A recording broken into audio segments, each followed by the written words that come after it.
Hi everyone, and welcome to the Under Sevens and Under Eights Summer Activity Guidance.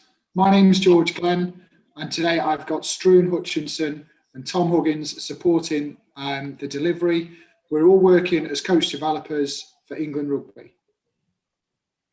The purpose of the Summer Activity Guidance is to provide a template that can be followed to continue activity in rugby clubs over the summer. This is with attention towards the frequency, intensity, time and type of rugby activity that can be implemented from June to August 2021. The intention is to use this guidance to give players the best possible experience, ensuring player welfare is prioritised and meaningful practices are facilitated for everyone involved. This period will gradually prepare players to be ready to commence normal rugby activity at the start of September 2021, when we anticipate the 2021-22 season to begin. With the under sevens and under eights groups, a large focus is on allowing players to reconnect with their teammates and to enjoy game-based sessions which allow them to practice the core skills of the game of tag rugby. Giving players the opportunity to practice fundamental movement skills within these games will ensure the demands of the game. They can cope with the demands of the game. Multi-sport activity later in the programme will also help to develop transferable skills and help to challenge players and keep sessions varied. This is just a short slide showing what we'll cover today. So we're going to look at the building blocks to readiness, an incremental approach to bringing players back into tag rugby. We'll touch on fundamental movement skills, frequency, intensity, time and type, the interconnected components, and briefly touch on session planning and how you may use this effectively with your players. So we've broken down some of the core skills and game understanding of tag rugby into 4 manageable blocks. The idea being that we can make this manageable for players and we can gradually bring them back to the game. So in block 1, we've covered the fundamental skills of catch and pass. In block 2, evasion and tagging. Block 3, game understanding, so playing the game of tag and understanding the game of tag. And in block 4, further game understanding and multi-sport skills. Hopefully then providing additional challenge to players to keep them motivated throughout the summer period. This slide just shows a bit of a framework of how we may use these blocks. Throughout these months, it's important that we don't try and cover everything at once. The model below demonstrates how you should look to build these blocks incrementally to prepare age grade players effectively for the new season whilst following the training and playing menu.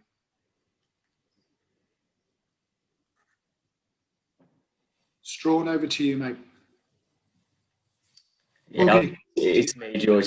So yeah, just no worries. So just to kind of quickly run through the summer activity guide. Obviously, this information is already out in the game, so hopefully you guys have had an opportunity to look at it. Just to kind of pick out a couple of things that are obviously relevant to the under 7s and 8s age groups. Around August, where it says on there 1 to 3 sessions a week, we'd really recommend that we leave that at 2. We certainly wouldn't want those 6, 7, and 8-year-olds having 3 sessions a week, including potentially a game as well. Obviously, the contact element isn't relevant for you guys. And again, just picking up on that August where we shift to sort of 45 to 90 minutes activity. Again, we'd recommend keeping that no longer than an hour, particularly with considering the time of year and obviously that incremental approach back into the game. Just picking up some of the stuff around the fixtures. So you are allowed to play fixtures throughout all 3 of the months, as you can clearly see there. For tag, any mini festivals that you host, there's a maximum number of 4 teams involved, and obviously these can only be played once a fortnight as well. Yeah, just on to the next slide around session designs and what and how we'd like your sessions to be structured. So again, just highlighting that game zone, skill zone approach is really key to developing those players' ability to understand the game, and obviously making sure we're keeping activity levels nice and high. Just highlighting the free play element that you can see in that social connection box. We see that as a really sort of key part to the game. That's something that we've kind of reinforced during our last delivery window of Kids First Tag course, that actually can we allow players to have that bit of free play at the start, get it out of their system, and then hopefully they're more ready for the technical aspects that you're going to be delivering within your session. Just picking up on the warm-up, again, we'd really encourage that warm-up to encapsulate some kind of game, which we'll have a look at later on when we actually look at the content of the session plans. Making sure within that game zone that there's a real purpose to our session, and that purpose is outlaid at the start of our sessions, but also periodically throughout the session, we're checking that level of understanding. And just picking up on the skill zones as well, they can be reactive, so they can be based on something you've seen within the game that you feel as though players might benefit from that extra little bit of help in a slightly smaller space, more opportunities to practice. And that can also run either alongside the game zone, or potentially you can bring everybody out and have a series of skill zones with all players working. So George has already really briefly mentioned the FIT principle here. It's really key that we deliver the appropriate activity for which stage the players are currently at. So that might mean there's slight differentiation within our sessions to suit the needs and experience of each of the players. We should really be factoring FIT into our planning of our sessions as well. And that's really going to contribute towards developing players incrementally as we go through. So some of the considerations are the frequency. So how often are you putting the sessions on? Again, we've already kind of spoken around leaving it at around 1 to 2 sessions per week, particularly throughout the summer period. We really need to monitor the intensity of the sessions, how much activity is actually taking place. We want high levels of activity, but obviously we don't want to push that too far, particularly considering potentially the weather conditions that we're going to be playing in. The type, so what type of activities are we keeping it fresh? Are we allowing players to stretch and try and improve skills in different ways? And obviously making sure that we're sticking to those time constraints that we discovered earlier on. Just digging in a little bit deeper around what encapsulates each element to FIT. So again, on frequency, just being mindful of having activity players, making sure they're not going beyond the amount of activity that they should be going through, having conversations with parents and potentially teachers to make sure we're keeping on top of that as well. I really like that element around that progressive reintroduction, whether that's around the level of intensity, reduced intensity throughout game constraints as well. So that the constraints and conditions we put on games within our sessions can really help control that level of intensity. The type of activity, so start with generally progressing to more specific skills. And again, we've highlighted already around that time element and gradually increasing that time over the months of the summer period. Thanks, Tom. This time over to you, Struan. Cheers, George. So yeah, I'm now going to take you through Activate, which is the RFU's injury prevention exercise program, which I'm sure a lot of us will be familiar with. It's an evidence-based research study from Bath University, which helps reduce injury, but most notably concussion by 59%, as you'll see on the slides there. The Activate exercise program looks at 4 key areas. So if we were to break it down, general movement control, pre-activation, functional conditioning, and physical robustness. And the Activate program actually starts from under 13 and goes up to adults. So for the under 7s and under 8s, although you may not follow the Activate program kind of through the phases, there are still some exercises that you potentially could use. So just having a look through this earlier, something like the snake run, the single leg balance, the side shuffle, these sorts of Activate exercises would be absolutely fine to use in the under 7s and under 8s age group. But if we just move on the slide to our fundamental movement skills here, we think this would be kind of more appropriate for this age group. Obviously, looking around these fundamental movement skills. So again, effective movement, which is going to help us to play the game, is based upon these fundamental movement skills, which can be broken down into 3 kind of subtopics. So we've got stability, object control, and locomotion. So stability is all to do with our kind of body balance, and it could be static or dynamic movements. So again, some examples there just on the slides: turning, twisting, stretching, landing. So it's kind of movement in a fixed space.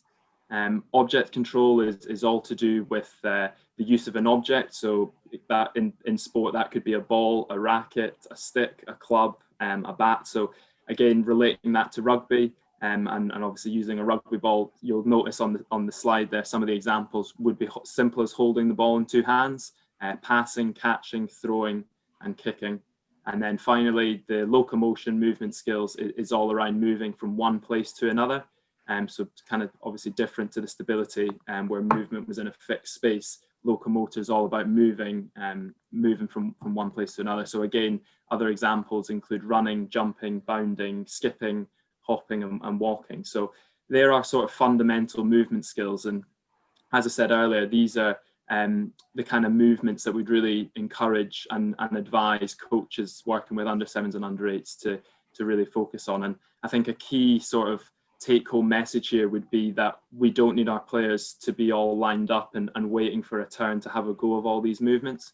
And we can use some of the warm-up games that I'm sure we've all got loads of, and some of the playground games that we all know. We can really focus on these skills within a game environment, so players are getting lots of repetition of these, probably without even realizing that they're actually performing each of these different skills that relate to the three main areas that you'll see on the screen there. Thanks, Jerome. We've already mentioned the use of a game quite extensively throughout the last few slides. And just on screen now is a model that we call the interconnected components model. So in short, we have the game at the center of the session. So this is where we set a tactical problem for players. Often it could be linked to a principle of play of the game of rugby, such as go forward, support, etc. And then around the outside, we've got areas of actions, behaviours, game fitness and game preparation, all hopefully supported by a really positive learning environment which will help players have success within the game. So for the majority of our sessions, we want to deliver through games, hopefully keeping all players active, making sure that there's a real clear purpose of that game, and that they're also obviously safe practice within that as well. Just want to kind of flick through some of the areas you'll see around the outside there. So Tom, if I just come to you, mate, do you mind just going through actions quickly? Yeah, sure, no worries. I think before we actually sort of go into what encapsulates actions, as coaches, we need to understand why we call them actions as opposed to techniques, for example. The reason why we call them actions, there's a variety of different ways that players can go about executing a skill or a technique. So actually, as coaches, what we need to do is provide tactical problems within the game that are going to enhance players' ability to choose the right action at the right time. So an example of that might be adding more pressure to a person who's about to make a pass, and can they execute that pass under a variety of scenarios. So something that you can help with your coaching moving forward. We call it repetition without repetition. So actually the outcome or what you're trying to get the player to achieve remains the same, but the picture changes. So they have to choose a slightly different action in order to succeed. Fantastic, thanks, Tom. Struan, if I come to you on behaviours, mate. Yeah, no worries. So our behaviours, again, as you can see on the slide, they are required to develop players to help play the game. And these behaviours are really what, as coaches, we would encourage our players to behave whilst they're coming to training or playing in fixtures and festivals. So we can refer to the behaviours as the social approaches to tasks or people. So again, just some examples there: connecting with others, so kind of having that real team first approach, and problem solving, so we're promoting that teamwork aspect of the game, and kind of encouraging our players to work together to find a solution to the tactical problem that's presented within the game. And a really important one at the end there, just playing within the laws. So again, we're respecting our fellow players and our opponents, and we're playing fairly and equally. So yeah, again, a real important part of the game. is how our players behave, and how we as coaches kind of instill these behaviours in our players, and yeah, encourage them to behave within sessions. Good. Struan, just on that, if you saw a really good example of some creativity from a player, how might you kind of highlight that and share that with the other players in the group, mate? Yeah, no, definitely. I mean, I think it's really important to reward and recognise and acknowledge these good behaviours. So, as you say, if we've got a player who's being really creative, different ways you could potentially do that. You could maybe bring in a point system whereby if someone shows some really creative behaviour, they could score more points for being creative. You could potentially ask other players around what they saw that player do, and kind of use a bit of questioning there to see if they can give an answer as to what that player did. And yeah, I'd just be really looking to reward it and really recognise it, and promote good behaviours. Fantastic. Thanks, Struan. Tom, just going to flick back to you, mate, on game preparation. Yeah, so game prep, as it says on the screen, it ensures that players are prepared appropriately for the needs of the game. First and foremost, as coaches, our responsibility is to prepare players safely for the game, and whether that's in tag rugby or certainly in contact rugby, it rings true. Are we providing players with enough opportunities to prepare themselves for the game?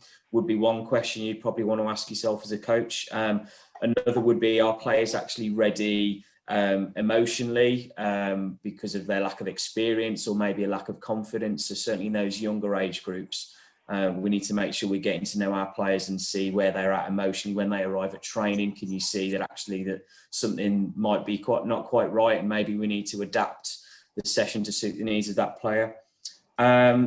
Really important that we give opportunities for players to repeat execution of skills. So that's one way we can help prepare them for the game.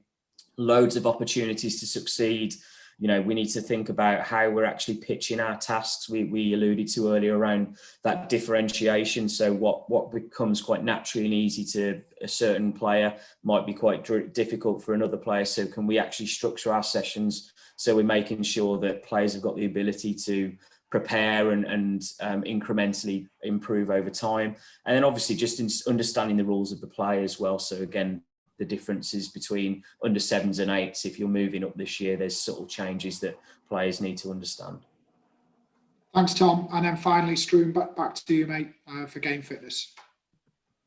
Yeah, so game fitness is the players' physical attributes to play the game. So quite simply, are the players fit enough for the demands of the game that we're playing?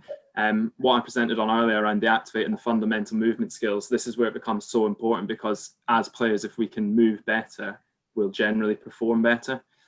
So yes, so important that we're really focusing on those fundamental movement skills, as you can see on the left there, around all those kind of those three main topics of stability, object control, and locomotion.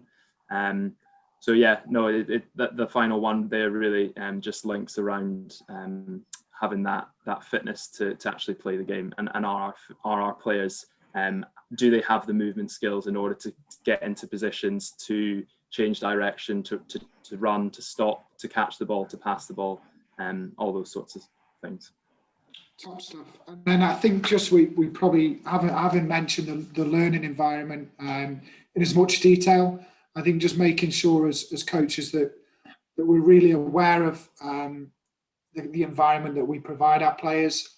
How do we make it a really positive experience for them? How do we make it supportive and enjoyable for them? Probably comes down to a little bit of planning and preparation on our behalf to make sure that we're ready for players when they arrive on a Sunday morning, making sure that there's activities for them to get straight involved in, and obviously making sure that we're showing that we're enjoying ourselves whilst we're delivering those sessions. Struan, just going to come back to you for a bit of an overview of how we'd implement the blocks into a bit of a training program, mate. Yeah, so this is just a bit of a summary really around the 4 blocks that George mentioned earlier. And as I said there, how we can put them into the 3 months over the summer activity guidance. So as you can see, it runs from June through to August. So You'll notice that there's 2 blocks per month, and it's a real gradual build up per month. So obviously we start with block 1 and 2 for the month of June, then moving to blocks 3 and 4 for 2 and 3 for July, and then into 3 and 4 for August. And as I say there, it is really just about a build up and a progression. So we're not jumping straight into block 4. We're going through each stage in an appropriately timely manner so that our players are prepared and developing appropriately. So come August, they've hopefully built up a lot of the things that we've mentioned on this call just there over the last 30 minutes or so. But something really important to notice, or to note, sorry, is that players will not always progress at the same rate, and others will be stronger than others in different areas. So as coaches, we need to recognise this, and we need to understand this, and really provide opportunities for all players to experience success. So potentially if we're in block 1 or block 2, and we've got a player who's struggling with something, being able to regress that activity, or also if we've got a player who's quite strong or dominant in one of these areas, how can we really kind of stretch and challenge them appropriately, just so that everyone's getting something out of the session. So yeah, that's like just an overview of the blocks in the 3 months. Thanks, Drew. And then just again, nipping quickly back to the learning environment, just some really useful slide visually around some do's and some don'ts around how we create a really positive learning environment. So from a do perspective, let's make sure that our sessions are really active for players, that it's linked to a clear purpose. And again, that might be around a principle of play. Making sure that our sessions are enjoyable and safe. If we can, using a game zone, skill zone approach, as we've discussed already. And then if, again, through our delivery skills, making sure that we ask players questions to allow them to self-reflect and to trigger some thinking within our players. And then where appropriate as well, just making sure that we have regular breaks, whether they are sanitisation breaks or whether they're just a water break or a simple rest break as well for players. In terms of don'ts, again, making sure that we keep the session flowing, especially when we've gone into a game activity. Let's not be on the whistle after 10 seconds and stopping activity for players. Let things flow. We want to have all players active if possible. So making sure we've got all players involved. Hopefully we've shown that we want to use a kind of incremental approach, so we don't want to jump straight in at the deep end, playing a full game of tag rugby for a 60-minute session when players aren't physically or mentally ready. And again, as a coach, a big one is making sure that we don't take part in the session and act as players within that session. I've just come to Tom. Are there any there for you, mate, that really stand out?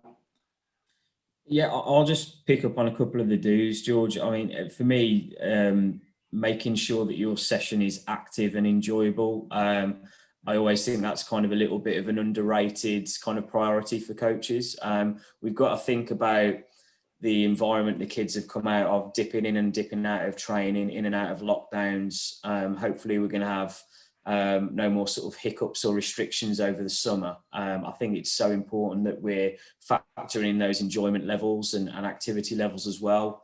Obviously managing those activity levels, making sure, as we've said earlier on, we're not going into sort of hour-and-a-half long sessions when we're in sort of summertime, but making sure all players arrive, they've got activity levels right straight from the start. But you know, we want them to enjoy it. We want them to be here in September and hopefully playing more fixtures. So yeah, those are the key ones for me, mate.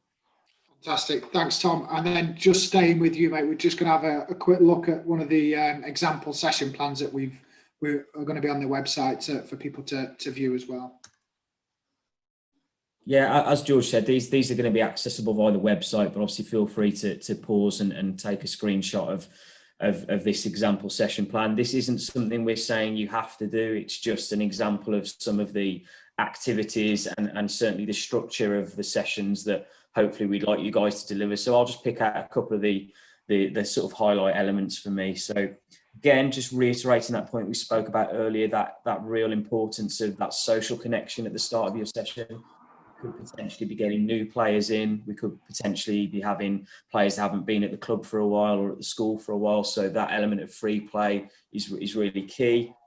As we alluded to earlier in relation to the warmth and the pulse raiser, you can see by that Sharks and Fishes game, it's a game at its essence, and obviously it's allowing players to practice those actions that we've spoken about in relation to the game of tag rugby. So that's really key, a nice way to start your session. Kids are into activities really quickly. Can we include those fundamental skills, movement skills, within that game, as Struan was saying earlier on? There's lots of activity in there. There's also lots of different types of activities. And I think that's really key. It just helps keep the session nice and fresh. I'm sure you guys as under 7s and 8s coaches know that sometimes attention spans can drift. So bouncing from one activity into another can really help in that aspect. And then just tying it all together at the end, making sure that there's not only a cool down, but that plenary at the end of your session helps for you as a coach to check that level of understanding. You might ask a couple of questions around the rules of the game, for example, or how we try and beat a defender, just to check that the content, the purpose of the session has been achieved. Thanks, Tom. I think the session that we've shown was from that middle block. So that's where we'd be looking at kind of block 2 and block 3, which was around the fundamental skills of evasion and tagging. So that's some of the skills you'll see within that session. Finally, I think just from us as a team, really want to wish you all the best in returning to rugby. Let's hopefully make sure that players have a real positive experience in those first weeks and months back, and that come September we're in a really good position to start the new season.